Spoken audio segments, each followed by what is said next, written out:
The following program has been generously funded by the Patterson Foundation.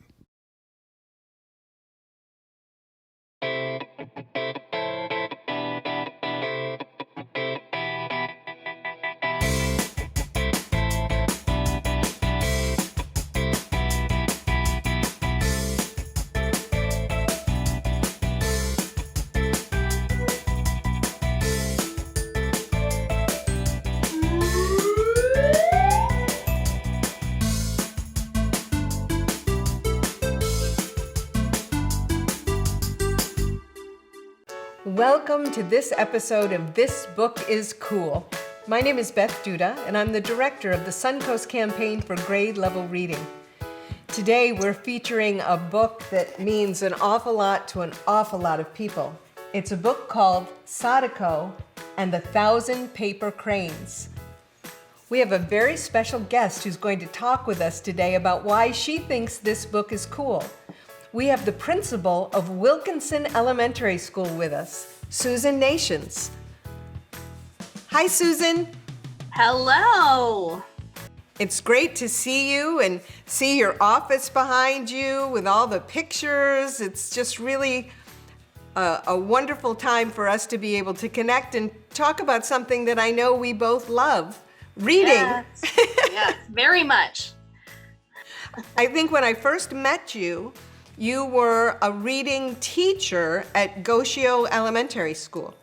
Yes, I was. I loved that. I did that for a lot of years because it's absolutely my passion is reading. So this is very exciting to get to talk about books.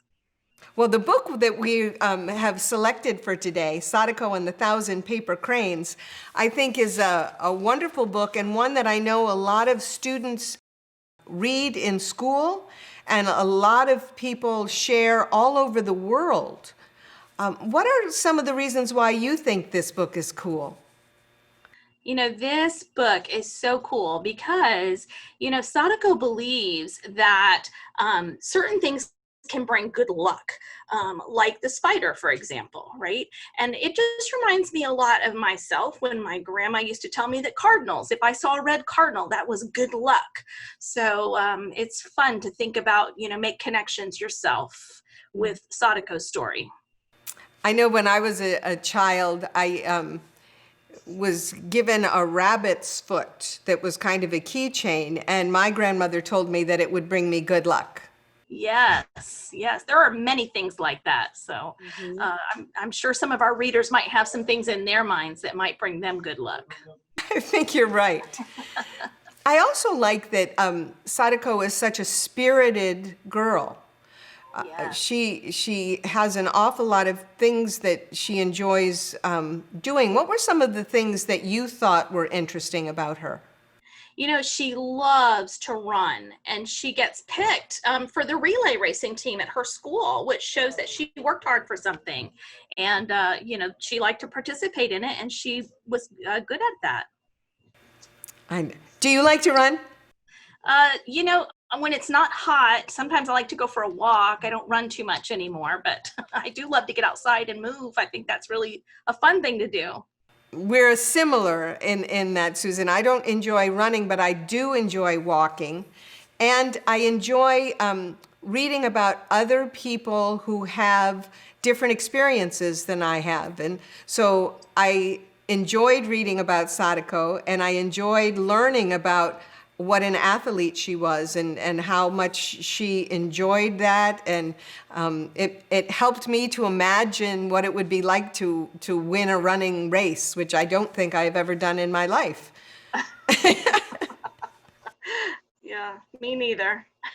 I had an opportunity to go to Japan once, and I saw a beautiful park with a gigantic statue that's dedicated to Sadako.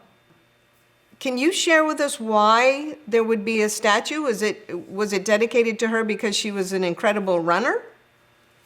No, she became scared, but she gained courage, and she had a lot of strength when she made the cranes, and she persevered even in the face of her illness, which was really important.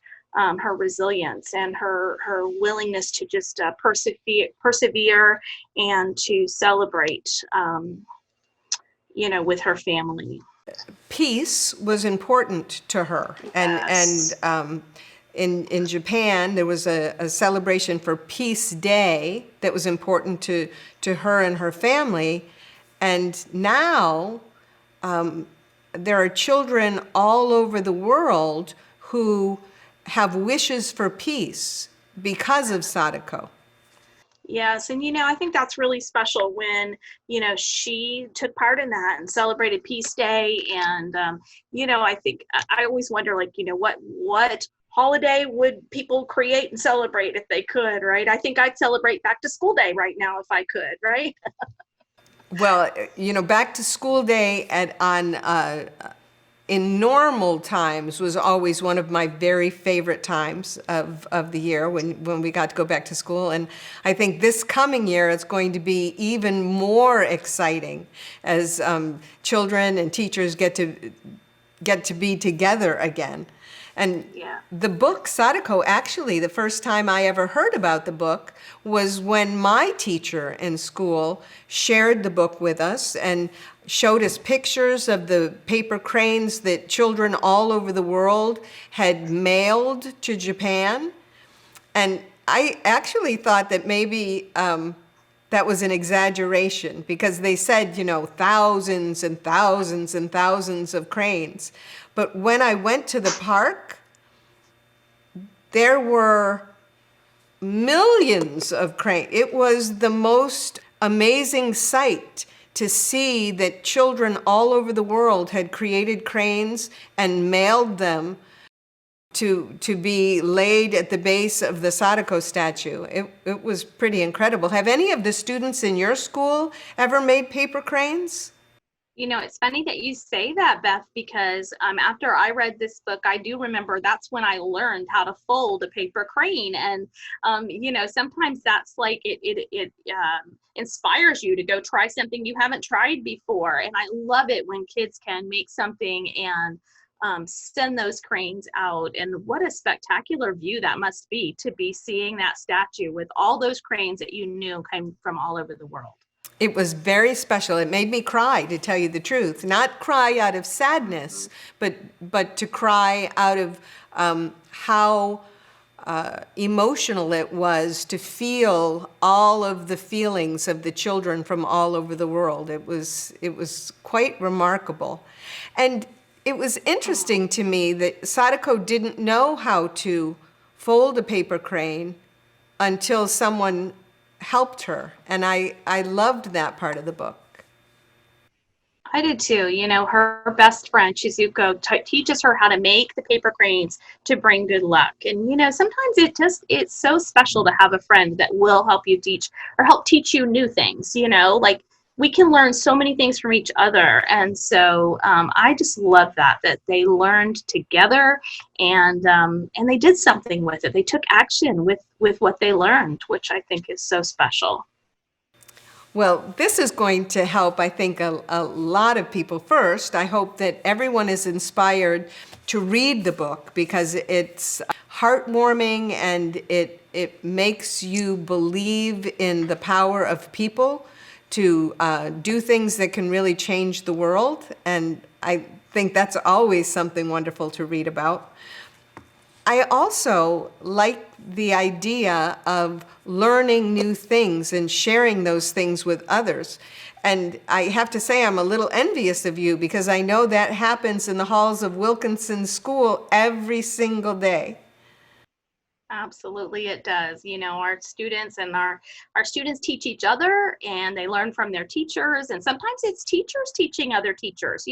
Grown-ups are never too old to learn something new. So sometimes we learn something from our other teachers or from our students, which is very special. We are all learners. There's no question. Well, before we go, is there anything special that you want to say to not only the children from Wilkinson, but all of the children about how important reading is?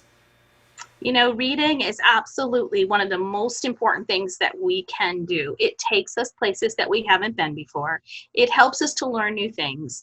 It helps us to figure out our own emotions sometimes and our own feelings. And sometimes it gives us strength to deal with something difficult, just like Sadako did. How can we handle a difficult or an uncomfortable situation? So reading is very important for multiple reasons, and that's why I love what you're doing, and I can't wait to hear what readers think about this amazing book. Well, we will be sure to share that with you. Thank you for sharing yourself with us today, and I hope to see you very soon. Thank you. Bye. I'm so happy that Susan Nation spent some time with us today to talk not only about the book Sadako and the Thousand Paper Cranes, but to share with us her love of reading and her advice on how all of us can use reading to travel to different places in the world and learn new things. We have some great words from this book for our word bank today. The first word we're going to add to our word bank is the word origami. Origami. Origami is the Japanese art of paper folding and paper folding into decorative shapes or animals even.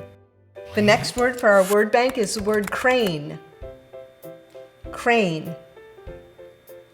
Crane is a large bird that in Japan brings good fortune and long life. Crane. Our next word for the word bank is the word memorial. Memorial. A memorial is something that is established to remind people of a person or an event. We even have a holiday that's called Memorial Day. Kimono. Kimono is a long, loose robe with wide sleeves that's tied with a sash. Originally, it was worn as a formal garment in Japan. Our last word today for our word bank is the word flock. Flock. Flock is a number of birds all together. Can you guess what our activity is going to be for this book today? You're right. It's going to be making paper cranes. I have an example here of an origami crane. This crane was made out of just one piece of paper, and it was folded into a crane. You can find instructions on how to fold a paper crane out of just one piece of paper on YouTube. It will take you through the process step by step. We hope you'll take time to make a paper crane. Or you can be like Sadako and try to make 1,000 paper cranes. If you do make a paper crane, we would love for you to take a picture of it and send it to us at connect@gradelevelreadingsuncoast.net. We hope you'll also take the time to create an episode of This Book is Cool and send it to us. Just pick a book that you really like and give us 4 or 5 reasons why you think this book is cool. Include some words for our word bank and maybe an activity that others might enjoy doing that relates to the book in some way. You can send your episode to us at connect@gradelevelreadingsuncoast.net. I really enjoyed hearing from Susan Nations today about why reading is so important and why she liked the book Sadako and the Thousand Paper Cranes so much. I hope you'll take some time this week to read a really good book and maybe share why you liked the book with one of your friends or a member of your family. Remember, reading is the key to succeeding. We'll see you soon. Bye-bye.